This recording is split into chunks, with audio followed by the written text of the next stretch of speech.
Today, we're revisiting the Jahnke case, the Wyoming siblings whose deadly act against their father in 1982 shocked the nation.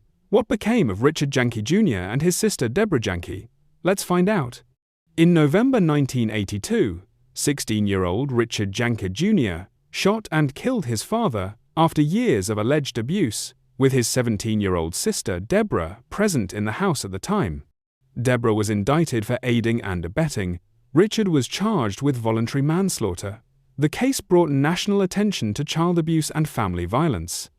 Richard was convicted of voluntary manslaughter and initially sentenced to 5 to 15 years. Later, his sentence was commuted. Deborah was convicted of aiding and abetting and sentenced to 3 to 8 years. She underwent psychiatric evaluation and later was placed under supervision rather than full long-term incarceration. Where are they now? As of now, Deborah Jahnke is believed to have been released and is living under much less public scrutiny. Her record shows she received a commutation and has kept a low profile since.